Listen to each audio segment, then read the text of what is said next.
Hi, friends. Welcome to Her Empire Builder Show. I am your host, Tina Tower, and today I have Hayley Osborne joining me as a guest on the show.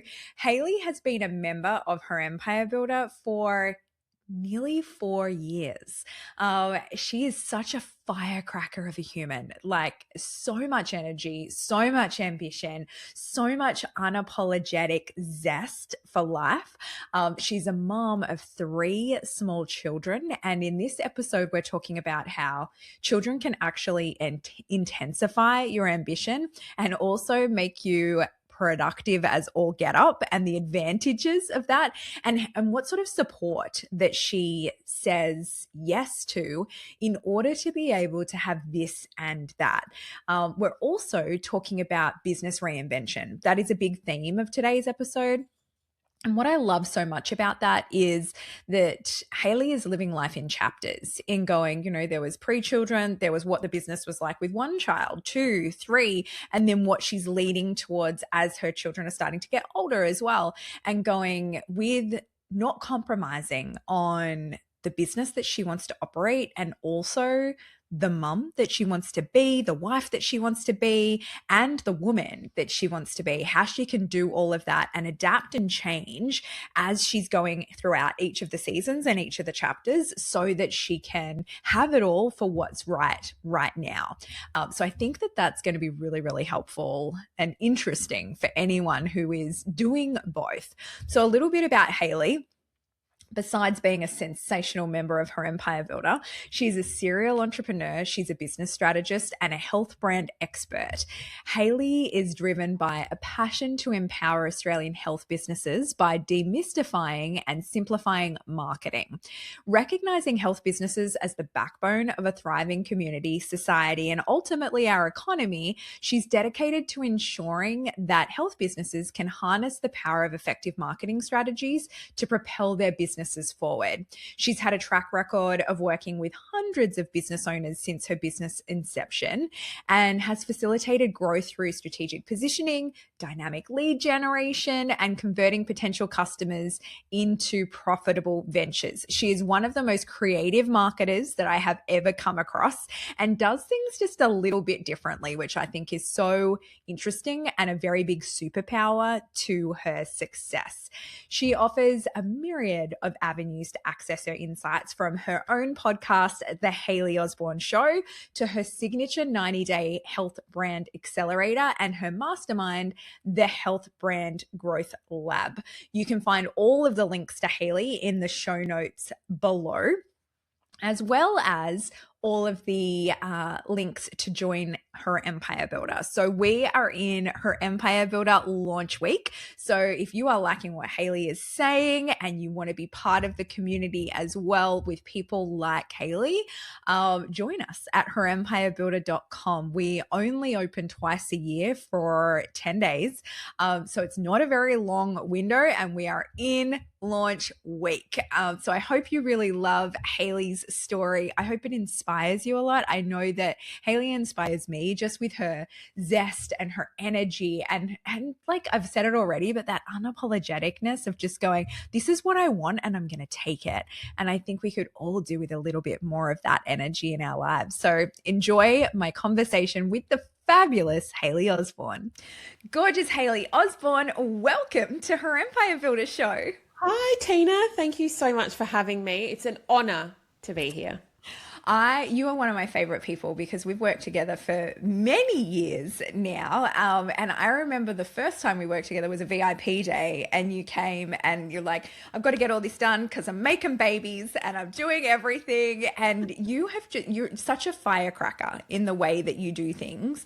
Has having babies changed that for you, or has it illuminated that for you? Has it slowed you down at all? What change has that made? That's a funny question, because I've always been like that. I've always been a go-getter from a young age. I had a fashion label, I had a candle business, and I'm not talking just a small little thing. The fashion label I manufactured in China. I was nominated for Emerging Designer of the Year. I did it all, and that was before social media. Then I had my candle business. I did trade shows. I did the lot. I had national stockists. I'm all in all the time. And Yeah. then I wondered how having babies was going to change that. Mm. And I thought, great, I'm not going to be able to do what I do. But if anything, it made me even more of a go-getter and firecracker, because I think they're the same. I think that babies, you have to be super reactive, nimble, flexible, all the things. It doesn't go to plan. And I think that is exactly like business. And it's just amplified everything and made it better. I feel I don't have as much time as what other people do now. And Yeah. when we had that VIP day, it would, well, I can calculate that by my middle child's age now. It would have been 4 years ago. Hmm. I was 6 months pregnant, and I Yeah. had a very big deadline to burn my business down and redo it again. Yeah. And so I made it happen, and I've reinvented myself so often since then. And I've had Mhm. another child since then. So now I have three small humans under 5. And I do what I do. I get this question a lot, like, how do you do it? How do you maintain the motivation? And I think I've always been a very positive and happy person. And I don't think about things. When I make my mind up, I do it. I Yeah. don't, I just get the ticket, do the thing, make the landing page, register the URL. I move at the speed of light. And I think that's what lots of people are attracted to, because, it's not the easiest thing to do, but when you know what you're doing, it's a lot Cut easier. from the same cloth, you and I. Yeah, I know. Although I do sometimes think like, gosh, I yearn for the productivity that I had when I had small humans. Because you do take, like before we hit record, you were like, you get small opportunities that you get to spend on your development and your different time that you get. You've got to maximize that as much as you can, that you do hold it in such a higher esteem. Yeah. Yeah. Don't fluff about at all. Whereas now my kids are 18 and 16, which is I wild. can't believe that. But I can fluff about as much Yeah. as I like. Yeah, I can't. And my husband often says to me, like, how do you go from that to this, and then you've pumped out like what you've done in that 1 hour? How does your focus get so laser that you can readjust that within a minute? And it's Mm, like, well, because I don't want to work late nights, and yeah. I know exactly what I need to do, and I make lists.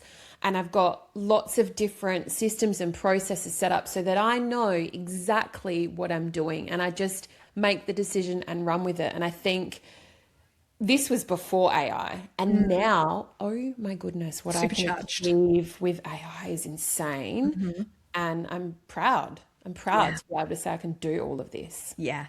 I do think it's good for people like us to have an outlet as well. Like there was, my son sent me a reel a couple of days ago and he goes, "Hey mom, I think this would be you if you didn't work." And it was one of these reels of this woman organizing her pantry to within like everything was the clear plastic tubs with all the labels and all the things and all the spreadsheets, of which 100% if I was a stay-at-home mum, I would be insane and doing all of the organizational things. So I'm glad that I get to channel it somewhere that, makes some money and makes some impact in the world as well. Oh, I would be a pain in the ass if I didn't have my business. Yeah. To everyone in the house, Yeah. 100%, because I need to.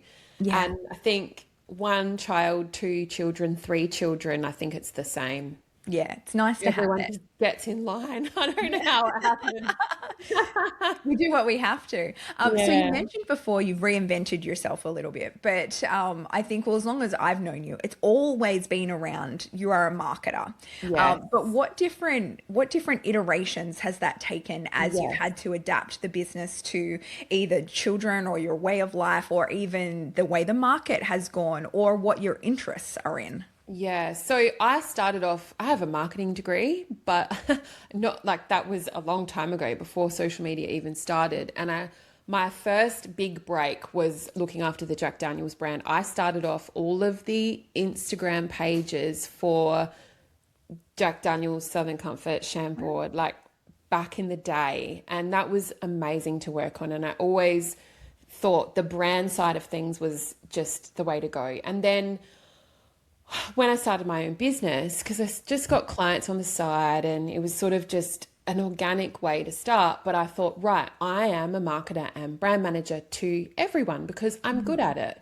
I'm not just good at social media. I'm not just good at sending email marketing. I'm not just good at copywriting. Like, I am the overall holistic, whole, real deal. And then over time, I was like, well, hang on a minute. I don't actually enjoy working with, say, product-based businesses. For example, I am more service-based. And it's funny how the ebbs and flows of people coming in and out of your world really start to prove that to you on what you like and what you don't like. So that was the first piece of going, right, I am more of a service-based business provider. What would you call it? Yeah. And then I was, okay, well, how do I then niche even more? And it was more around, I sound vague. I'm not just a marketer. My messaging isn't right. I still sound like it's not working. And then I came up with looking after local business and local business marketing. And that's where you helped me. And I had a membership around that. And there was a couple of, cool names. So it was If You Had Known Me Then, and it was Superhero Marketing. That no longer exists. And that was for local business marketing. And then I realized, okay, well, that kind of didn't do what I wanted it to do. And I still had more to give from a community perspective, from a social and sustainability perspective. And it just wasn't doing what I needed it to do. And I had a long, hard look at my client list and my repertoire and who was in there. And I was like, oh my God, the penny just dropped. I look after so many health, wellness, and allied health professionals, some of the biggest in the country. And I was like, why aren't I talking to them?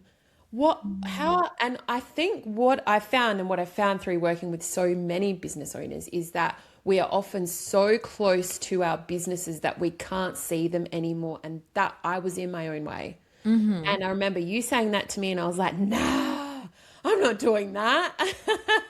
It's Hello, like I've always had women. business coaches my entire 21 years in business. I've had business coaches, been part of programs, and people will say something to me sometimes and I'll go, I really should have known that myself. Like, I should have seen that myself. But we Yeah. do have blind spots. Yeah. So that's kind of, I hope that is a long way of answering that question, but Yeah. it has been so many iterations and, including website, because that's your front face. I have rebuilt that so many times. It does help when your husband is a web developer, Yeah. but I also know what I'm doing. So for everyone that thinks, oh, she's so lucky. Well, actually, no, I've taught myself through means of necessity. And because I'm a fast mover, I want it done. That I have done a lot myself as well. And yeah, it's crazy. It's been reinvented lots of times. And I think you need to keep yourself up to date. And if you don't know how, then get help to know how, because I think that closes the gap a lot faster to get you where you want to go. That's what I found. Yeah.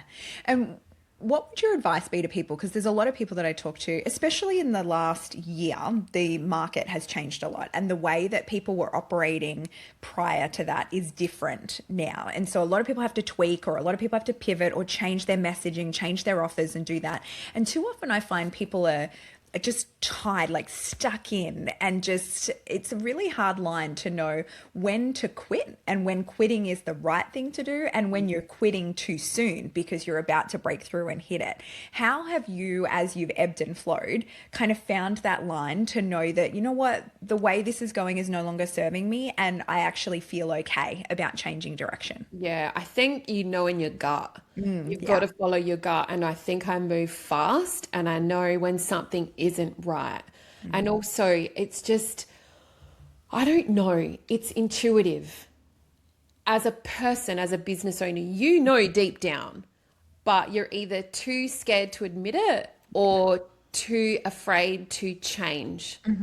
And I think that's what makes, like, differentiates, I'm not going to say the great from the awesome, but like, you've just got to have the balls. Yeah. And nothing's The ovaries. forever. Nothing's forever. Like, we start a business for freedom, for flexibility, to do what we want. And then somehow, as things become more successful and there's more on the line, the person that we were when we started, which was so like risky and would take massive chances, that stops because there's more to 100%. lose. And that's a scary place to be, but it's so thrilling because then you remember why you started. So one thing that I've always had is a retainer base of clients. So my business model is made up of lots of different parts and pieces, and I'm really proud of that. And it's not an overnight thing. It's taken a long time to build. So much like yourself, I've got retainer clients, I've got one-on-one coaching clients. I do marketing strategy and social media strategy, which is sort of in and out. And then I've got my online courses, the scalable pieces, and soon to have the downloadables, the tiny offers that people can get as well. And so I think it's risky when you have one thing, but if you can diversify, like anything, if you can diversify, like buying property and all the other things to make money, like it's not just one stream. Yeah. And that's, I think, what has held me in good stead to take more risks. Yeah. Yeah. What is your relationship with failure? It really sucked at first. Yeah. Like, it was terrible. I don't like not winning. And we have this thing in our house, and it's controversial to the sign of the times, but you either come first or that's it. There's no Hayley, second best. your poor Like, children. oh, my husband, my poor kids, yes. No one gets a participation medal, like, at all, right? So you've got to win, and the thrill of winning or coming first. And I'm not saying, like, I'm a competitive person. Yes, I am. Yes. I remember Never have been able to tell. Working in corporate, I remember very vividly, we had this amazing race type of activity. This is a long time ago. Like, I've been running my own business for 8+ years. And the team that I was with, I said, we are going to win this, like make or break. I don't even care what the prize is. It's not about that. It's about coming first. And they were like, Hayley, come on. Sure enough, we came first. I just can't. Maybe that's because I've played sports my whole life. I think that's what it is. And so failure, like, I'm okay with it, but it actually would make me drive a little bit harder. Yeah. I do think the way that you win is by failing more. Like, there's so That's many true people as that I well. see just not getting off the starting blocks because they're so afraid of failing and it not working out. But it's like, if you just jump on in and you experiment on the way and you have all your little micro failures and you can course correct, like, that gets you to the W way quicker. Yeah, I think too, the failure piece when you are publicly doing it, it's a bit more scary. So Oh, yeah. you and I are publicly just Yeah. doing it. And I think you've got to be very comfortable in your own skin and with yourself to not care what other people think. Yeah. Yeah. Well, at the time that this episode goes live, we are launching her Empire Builder. And it is always something that at the beginning, I would, like you said, like, I could experiment, I could do all sorts of scrappy and fun things because it was like no one was watching, no one cared, and I was having the time of my life.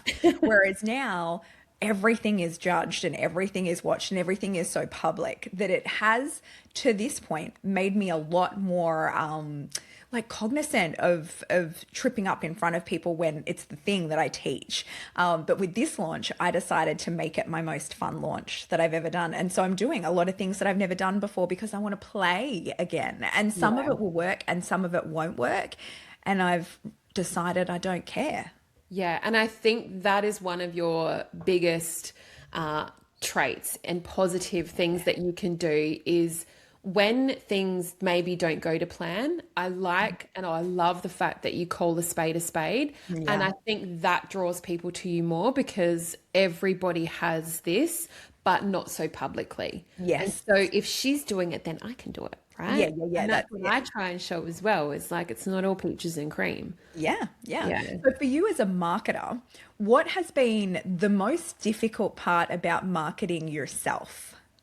I think when I transitioned over to a personal brand, it was very scary. And I do know, and you said this to me, is that they grow much faster than named brands. And I sat behind a named brand, didn't realize I didn't own the .com. And then I transitioning to step into myself, I think was very hard because then I was like going through the whole thing. Well, what if I want to sell the business? What does that look like? I am the face of the business. And then you start to separate it into parts and pieces. And that's where the offers come in play. And like what they stand for and all of the things. But I think stepping into myself was definitely the hardest part. But also, as a marketer and someone that looks after brands and propels them up, it's like, well, the scariest part is you have to showcase that you're doing this for yourself, and you have to walk the walk. Otherwise, people aren't going to want to be in your world because you are not up to date with all the things. Now, this could have been really hard for me. In the last 5 years, I've had 3 babies, and I could have just shut shop and gone. The growth of marketing, digital marketing in this sector is huge. And I could have chosen not to lean in, but I just can't not. Like, I love tech. I love everything that goes with it. I am trying to build something in the tech space at the moment. It is very far from, I know you're like, why? No, I'm like, that sounds exciting. It's cool, but it's very early, and I can't not, because I've seen that there's a gap, and I really want to lean into something that is techie that will help business owners. So yeah, I think it's the biggest nerve-wracking thing as a marketer and for myself is keeping up to date with everything. Yeah. And understanding too, like, it's okay if a video or a photo or a carousel or whatever has only 500 plays or whatever it looks like. And I always often have to remind myself, okay, so that is bigger than what a cinema can hold. Yeah, that's like right. a small local sports stadium. Yeah. Like, that many people have watched what I'm doing. If 500 people came in and wanted to work one-on-one with me, I couldn't support that. And that's the message I keep telling myself. And that's what I would love to anyone that's listening to this to understand. Like, you can't sweat the small stuff because they're not small. Even 50 likes, that's 50 people liking what you've put out there. And also, you know, as a marketer, with social media, it is not the only thing.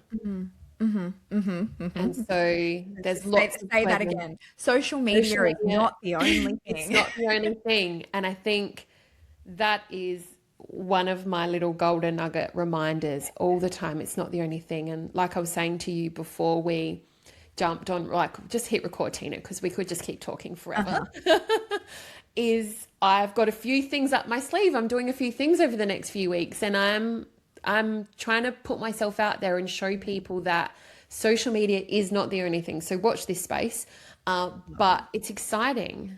And there's so many ways for you to grow your business that it's not just one way. Yeah.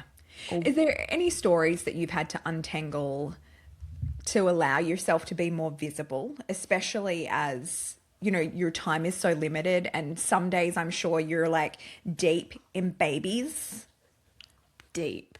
Now it's more like screaming at them to just put food in their mouth. Like, yeah, so it's not the easiest way to do daily Instagram stories or anything. So how have you kept up your visibility, and how would you encourage other people to do visibility when they don't have like life of a content creator? Yes, that's been a difficult one to navigate, to be honest. The couple of things I've done is kept up, obviously, my brand photo shoots. Yeah. And I work with a brilliant photographer in a brilliant space, and I've used her lots of times. And she's amazing, and she gets me so much so that when I had my third baby, he just come along, I breastfeed in between takes, and you know, you need your people around you. I mean, that's how it should be. Oh, it's just great. It is stressful. It is. But you channel where the stress goes. So whoever screams the loudest gets the most attention. Business, human, I mean, that's true with your house. Yeah. It's true in all cases. But then what I've started doing more recently is I've got some beautiful friends in business, and they're in very similar situations. So we have been filming little content days, scheduling time in advance where we go to fancy places and just help each other. Not fancy, but, you know, just go around and create some content. And another thing that I'm really good at, my friends hate me for this, but when we're out, and I obviously don't have my kids when I'm with my friends, I'm like, can you just film me walking through that door? Can you just film me drinking this coffee? Can you? And they're like, Hayley, I'm like, just do it. And now it's got to the point where, give me a phone. I'll just do this for you. And it's great. And that's how I've morphed it into my life, because no one wants to see me changing nappies. Like, no, I don't want to see me changing nappies. I love my kids, but I love myself as well a lot. So it's just that balance, right? I love that. That How do you, I was talking to someone about this earlier about the community and going, and I love that you ask for what you want and what you need. And that's something that I think, you know, not necessarily martyrdom, but I do think that women have been conditioned, especially in the last 10 years, where we're wanting ambition and we're wanting to take our opportunities and we're wanting to have life outside of the home, but we still have the major responsibility for raising children and looking after the home and all of the different things that are in it. And we don't have the support that we used to have, where it was like a village raising us. How do you access that support? Like, what enables you to be able to have like the best of both worlds happening now? And do you find it easy to say yes to support or to ask for what you need, or do you still get guilty around that? Well, I think early on, I've always loved books. I've always loved listening to other people's stories. I love storytelling. So I've always leaned into podcasts and, you know, reading books. And I think that I've listened to a lot of people go, you don't need to be the cleaner. You don't need to do this. You don't need to do that. And it's just that mindset shift. And I think once you've got that, the world is your oyster, because you don't have to do it all. So I have a cleaner, I have a lawnmower man, and I didn't always have that, but I swallowed the pill or whatever. And I was like, you know what? I don't have to do all these things. It doesn't make me great. And then, you know, I come from a biggish family, and so does my husband. And, you know, I spent so much time as a kid with my grandparents, and I loved them so much, like to the point I was to my nana, can I call you mum? And she was like, no, no, mum. And I think like I treasure them so hard, like the necklaces I'm wearing now. These are my little good luck. This one in particular has a picture of, this was the first gift that my grandfather gave my grandmother back in 1935, I think it was. Oh, I love And that. it's so cheap, but there's a photo inside, a black and white one of him. And I wear it sometimes, it's special, to bring me luck. So that's why I'm wearing it today. And it reminds me, like, I just treasure them. And so in saying that, I want that for my kids. Yeah. So I pass them over gladly to my parents and to my mother-in-law. So to preface this, and, you know, my mum lives next door to me. Oh, wow. And I love my mum. She's my best friend, and it is easier. At the start she didn't always live next door, but now she does. And at the start I was like, oh, I don't know, my husband, I don't know how it's going to go with your mum next door. Da, da, da. And now it's like, don't call me, I'll call you. And my mum's like blinds down, like I love it's that. the other way around.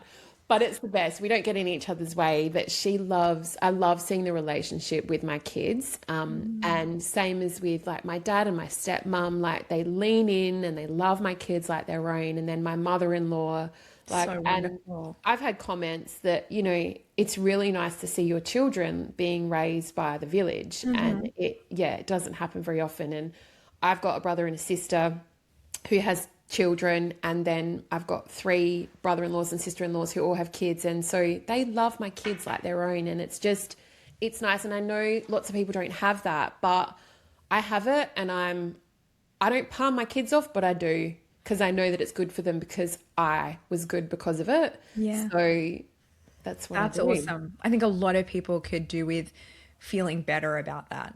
And then there's also the, you know, a lot of people don't have access to that. Yeah. I never had access to that. And I think, gosh, that must be so incredibly beautiful. But even if you don't have access to that, there's other ways that you can access the Correct. village. And it's your friends too that become that. And in saying that too, like, I know you met your husband when you were so young, right? Which is so lucky and so lovely. 18. My son's aged now, Hayley. I can't even. I was not even in that. I met my husband when I was 33. And so I thought that I was going to be on the shelf, left behind. There was something wrong with me. I couldn't find somebody, you know, like it just wasn't clicking. And I just, you know, so there's all that time, and I'm so glad that I waited. because all my friends, I was always the bridesmaid. All my friends were getting married and having babies, and I'm still like twiddling my thumbs, going, just going to keep building businesses. Yep. And that's what I did. So it Yeah. was kind of the other way around. So I just, I always think like it's such a different, there's friends that I have now. I'm 42, and so a lot of my friends have toddlers now. And then I also have friends the same age that have kids the same age as mine that are living. yeah, I'm like, being a millennial is so random. Like you've got such a stretch of people in different life stages. And I look at my friends that had kids later and I go, in some ways, it was so good because they were able to, know who they were first and build a life and build wealth and all of these different things before they actually had kids. Whereas I was a kid when I had yeah, kids, I felt like. But now I'm like, I'm going to live my wild 20s in my huh? 40s. Yeah, you are. So I'm like, I feel like my time is coming. Like I'm getting that little bit of independence and that little bit there. But I also think like how tough it must be to like you've got kids ruining the good furniture. Oh, tell me, Like I just we can't. only had stuff off at the time eBay because Facebook Marketplace wasn't even a thing, but we had like old crappy stuff. We were just Yeah. so poor. And I think Hmm. now, if I had kids now, oh my God, the outfits I'd dress them in, the beautiful stuff they would have. Like, oh Yeah, my it's goodness, very different and also very very different. frustrating. Like we've got these beautiful blue velvet armchairs that sit on the end of our Sounds like dining trouble. table. And they are like, I have sections in my house where I'm like, don't put toys in that section or I'll kill you. And sometimes I'll see the back of one of them, like they're all coated and they're all protected, but there'll be like snot or like dirty finger. And I just, who did this? Don't touch my chairs. And now, Yep. you know what? It's funny because they know, don't don't touch the Special yeah. ones. Yeah. You're Yeah. right though about the furniture is like you've got Positives little and kids ruining negatives. your furniture. Yeah. Our house was just like one giant playpen. Really was. Yeah, Okay, back to marketing. rein it in. Write it in before I go off on too much of a tangent. So when you're talking about course creating right now and marketing, what do you think is like one of the marketing activities? I love that you mentioned before. Let's think outside of just social media. What is your advice for giving the highest ROI in terms of marketing for online? Oh, I think getting on people's podcasts. Yeah, yeah, A yeah, yeah. 100%. Like they are not your audience. And I say this Yeah, so well, right now there's hundreds of people learning Hayley Osborne who didn't yes. know who you were before. Correct. Yeah. And I think that it's easy, and it's easy also to say, oh yeah, get on people's podcasts. The amount of times I've told people to do this and they don't do it is crazy. Yeah. But when you realize the benefit and you start getting that momentum, you start doing it more. But it's an easier win than what you can imagine. You've just got to set up the right things in place. So I've got brand guidelines, I've got a media kit, I've got my marketing one sheet, thanks to you. And We have all the systems with how to I'm get on very other set people's up. podcasts inside her Empire Builder. Yeah. And it also helps for getting guests on your podcast too. I've got a really big guest coming onto the podcast. I can't say yet because we don't have the time, but I'm insanely excited and I'm 100% certain that she wouldn't have said yes if I did not have the professionalism set up that I do. Yeah. And so get on people's podcasts, it means you got to sort it out from the back end first. But I think that is the quickest way to build online businesses, to get your name out there. Social media is a blip. But then if you can strategically then convert them into your world, I think that is the winning formula. And get yourself out there. I think networking and going to events with like-minded people, like being a part of Her Empire Builder and I remember going to Port Douglas. It set me up with friends for life. Like I'm still beautiful friends with a lot of these people, and I've been on all their podcasts because these women, they have the same things as you, and vice versa. I've had people as guests on my podcast. I've supported people that have launched books, and like the world is similar when you find similar humans. And so I I do think think that live events are something that is very under-resourced by people, especially in the online mm, space, because so much of it we think, posting on social media, but so many of the opportunities that I have got in business and life are from meeting people. And like you just said, last weekend, or the weekend before, I went and hiked Mount Kosciuszko with a group of friends. And yeah, thank you. All of those friends I met through business. Every Yeah. single one of them Yeah. we met at either like a business event, we were speaking together, or at a conference of some sort. And I kind of hooked all of these beautiful women together that we go away every year. And it's those real relationships. And so much of that comes out of like I just put Welcome to Adulting for sale, which is like my Yeah. side course that I've done. The first person that bought that was a woman whose children I taught when they were like in year 3 and 4, 15 years ago, who are now at the age of Welcome to Adulting. And she was like, this is full circle. We'll Oh, get it. And I'm wow. going, gosh, you just like the reputation that we keep in the real world follows us everywhere through It every does. iteration that we do. And I think that too often we don't put as much emphasis into that in going like, let's make relationships and connections with people. Yeah. And I think if you run a business, you've got to be okay with putting yourself out there. So I travel where I can. I haven't been able to, but I'm about to start doing that again. I've been, Sydney, Melbourne, Brisbane, like everywhere. And I've got friends all over Australia.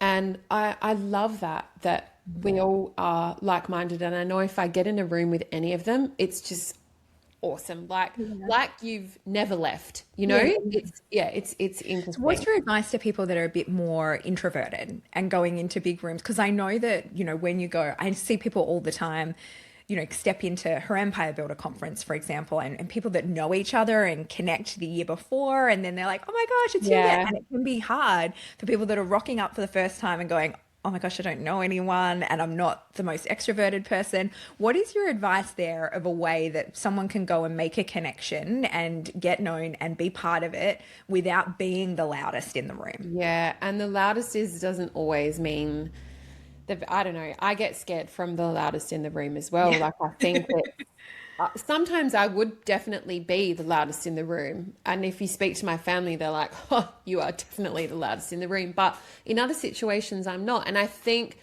you have to be really clear on your messaging before you step into a room like that. Because if someone asks, "What's your name and what do you do?" Yes. right? And you can't just say, "Oh, I'm a business coach." No, you're not. Like, that's not how it works. You have to be very clear on your message because no one's going to want to work with you or, that's not why you're there. But if sloppy messaging, or, Or downplaying. So often I'll see people go, oh, I just downplaying. do da da da da da. And it's like a real downplay. It's like, no, this is the time to like own your awesome. Women are very good at that. And I met somebody the other day who was like, "Oh, I just help my husband with his business and I do the paperwork." I was like, "No, you don't." You are so much more than that. And so I think getting your messaging right, it makes you more confident. And for you to be able to put that crown on hard with what it is that you do. So like for me, my thing is, I help health professionals to be able to grow to 30K months with scalable offers and a simple marketing system that works That's without how it's client overload, done. right? And then it's like, oh, and then people are kind of like, oh, and then I'm like, well, I do this through my podcast. I do this through like the 2 courses that I have. I do this through. And so then the conversation opens and I'm like, oh, wow, she's really interesting. That's really cool.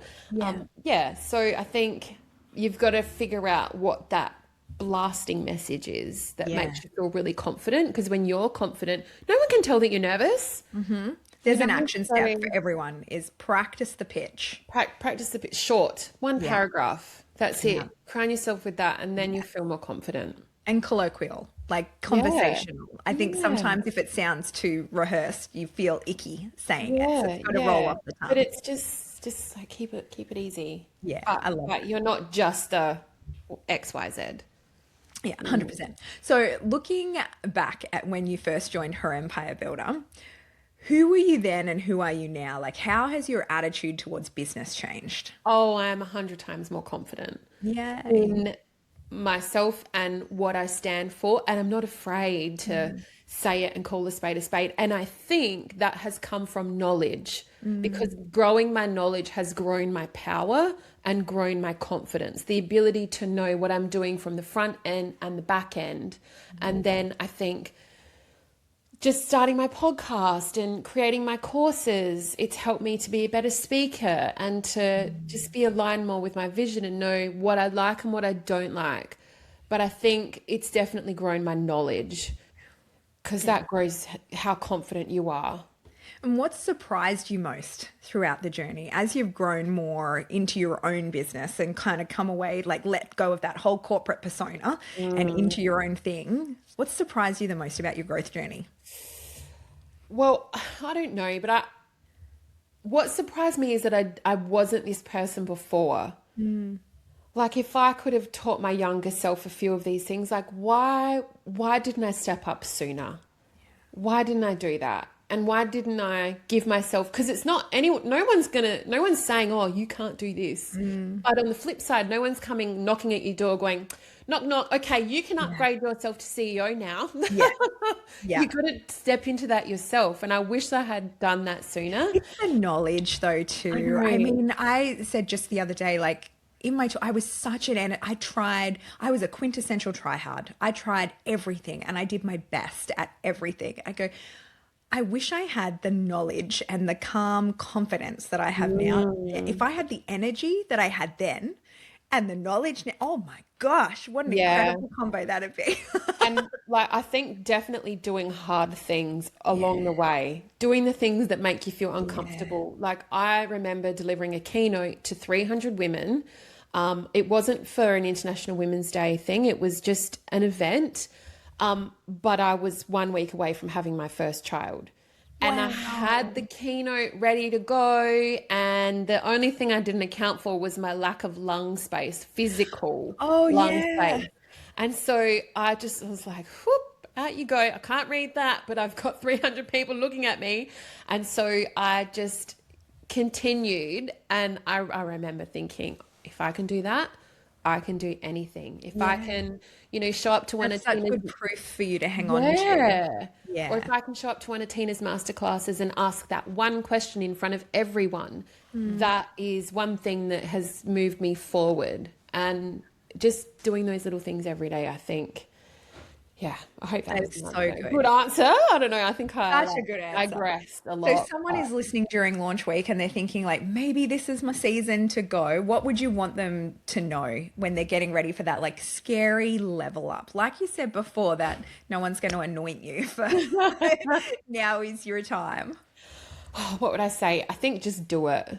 Okay. And I think that they're in good hands with you. You're seasoned, you've done the things. And I think that's just proof that, you are the right person to help with, I think, just business, like whether you have an online business or not. I think you've done it. And if you can't search it in your masterclass library, it doesn't exist anywhere else. I really do think after 6 years that could be true.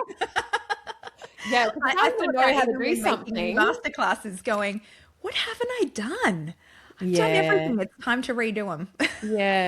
Yeah. But I think have the confidence to back yourself. I've invested, like you said, like before we hit record, you've done a lot of coaching with other people and masterminds and groups and this and that. And so have I.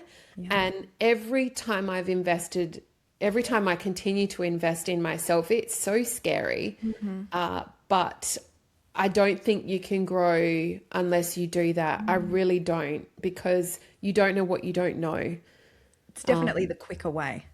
Much quicker. Yeah. But Yeah. you've got to back yourself. Yeah. And if you don't back yourself now, then when are you going to do it? When are you going to do it? If you're on the fence, like, just do it, because you'll be in the same place. You'll be in the same place that you are now in 12 months' time. Your trajectory is a lot faster when you believe in yourself and you invest. It's just money at the end of the day as well. Like, it's transient. It comes in and it leaves and it circles and, Yeah. I love that. So my final question to you, I like to ask everyone this. What does success mean to you? freedom, Tina. Freedom to do what I want. Yeah. That's true success. It doesn't look like 1 million Instagram followers. It doesn't look like a database of 10,000. Those things are nice to have, but that's a iteration and a smaller tier down from that, but it's freedom. So it's a hybrid model of me being able to take my kids to the playground, to travel, to do whatever I want with my family, to not feel guilty. I don't have emails on my phone, to not have to worry about anything when I'm not on, but also to nurture my cup. That's true success.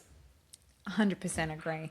Hayley, thank you so much. I will link to all of your things underneath so everyone can find you, and jump onto Instagram and tell Hayley how much you've enjoyed Yes. listening to her today, because she will love, the marketer in her will love that. You need to show her that you heard and you saw. Come and see what I Hayley, thank do. you so much. I love having you in Her Empire Builder. You're such a gem. Thanks, Tina.